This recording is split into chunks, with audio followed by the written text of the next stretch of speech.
مالله هاي حرير سيدا بوتلان سوماليلان أو كله sababtoo ah hore waxaad u sheegtay inaad gudoomiyaha guuda qurbaha ahlu sunna wal jamaa ahaan jirtay al-shabaabna waa ognahay waxay ka soo horjoodaan ahlu sunnaha gudaha joogo oo dagaal bay kula jiraan marka dawladda bas lama dagaalsano ahlu sunna la dagaalsano oo Somaliland Puntland inta way ka soo horjeedaan al-shabaab iyo xisbul islaam marka xiriirka aad la leedahay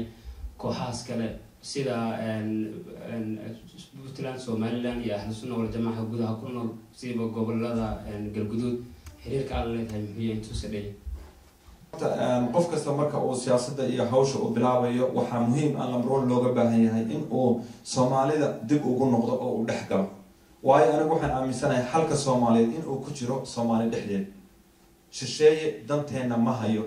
kuma jirto danteena marka Soomaalidu in iyada gudahooda magaranaysa ay wada hadlaan taas ayaa muhiim ah anigu waxa way sanadkii la soo dhaafay 2009 iyo 2007 kiiba Soomaaliya waan tagay intana macna waxa weeye waxaan indhahayga ku soo arkay dhibaatada ummadda iyo dadka Soomaaliyeed haysta marka waxa way gobolada aad sheegtay oo dhan Puntland iyo Somaliland iyo gobolada dhexe intaba magaranaysa waan maray waan arkay dhamaan magaranaysa odayaasha iyo dadka maamulka haysta waan arkay waxaan soo arkay dad u baahan isbedel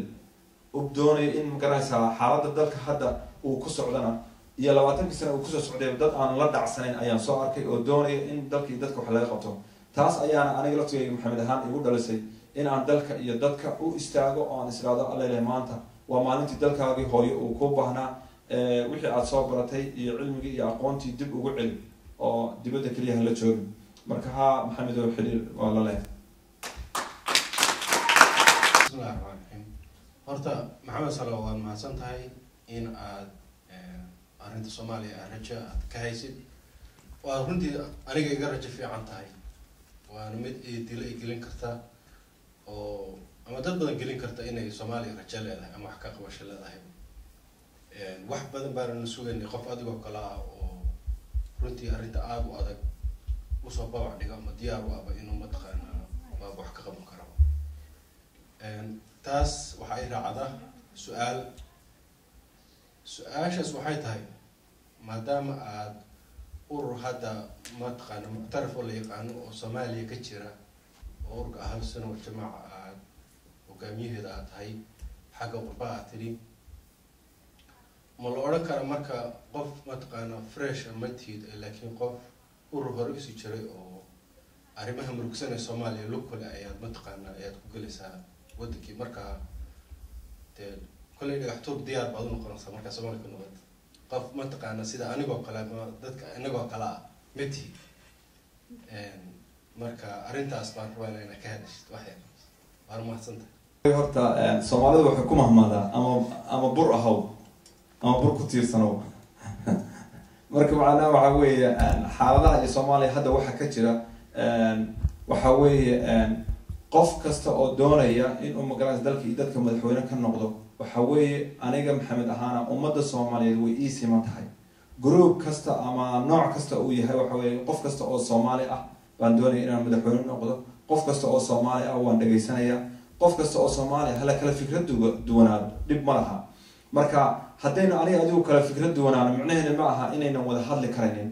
dal baynu hadda joognaa Mareykan baynu joognaa waad aragtay أنت أمد جنسي كوكل نار وارتي ويكردوين لقطة ذا كردوين أفكو ذا دين تو ذا كردوين كان شو ذا كردوين مرك إننا أو إسكو أفا إسكو دين إسكو لقطة ما قرنا يوم قرنا سي أين وهشين كرين ما قرنا يوم مرك تاس روح لو قاري كرا إن قف كستا أو مقرنا سا إسكابيجو قريجو أو إسكابيجو تان أنا قلنا أن كده ذا عليا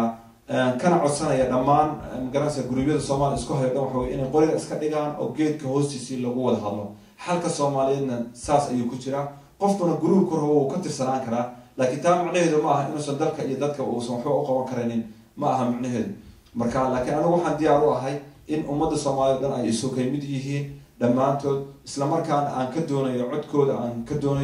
يتصير دك يدك نقول له وسعوا لها ثلاثة يرهاي قدنا عن ديارو هنا دقيست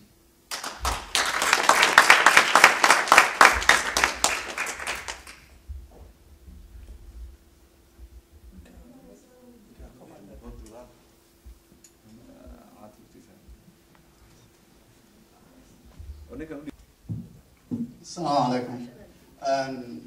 أنا مقعي عثمان علي حسن باليرادة. dad badan ay arday badan bay garanaysan u malaynaa adna meelahaas baan isku aragna u malaynaa maxamed wadankana maaragtay dadka dibadiisa wax ku bartay kamid ahaa jaamacadana dadka wax ka bartay ardada wax ku bartay kamid ahaa kulley waa la socotaa u malaynaa oo markii ugu horreysay oo siyaasad meel looga hadlaayo animado tan weyn oo badana aan ka hadlo waxaa weeye waddankeenay dhibaato badan baa ka jirta saa u sheegtay laakiin dhibaatada lafteedu mid sii dhamaanayso maaha intii 4.5 uu ka jiro 4.5 waad aragtaa niman baarlamaani la leeyahay oo dowladda hadda sheegaysa in dowlad ahaan uma aqoonsanayay sababtoo ah qof ay matalaanba ma laha qof hadda gurigiisa ku laaban kara ma laha saa u sheegtay dowladdana waxay almost 2 miles or 2 kilometers square bay ku jirtaa speechkaadana markaan dhageystay waxay ila socotaa markii hadda obama madaxweyne ka waddankan nin kasta ku jira ninka jal ku jira ninka soo horjeeda ku jiro waxaa ku jira ninkii tuuga ninka wax dilaa ku jira laakiin adiga waxaan u arkaa inaad dhinac u janjantida oo maaragtay ahlu sunna wal jamaa aad dankeeda u jeedid waddankeena hadda waxaa ku badan dad kaa ra'yi duwan oo ku badan waadna garanaysaa hadda waddankaan joogno haddii uu ku badan yahay demoqraatiga madaxweynaha awood saas isbeddel uu ka keeni karo male haddii uu congresska iyo senatka I mean houseka iyo senatka kolka adiga as an individual markaan ku eego arrin weyna ka horeysa oo challenge adag ah sidee hadda meeshana waxay ku fiican tahay xisbi inaad ku bilowdid oo xisbi aad samaysatid haddii aad cusub tahay haddii xisbigeen waa kugu xisaabnaa hadda ma ahlu sunna wal jamaa kugu xisaabnaa mise xisbi cusub aad wadataa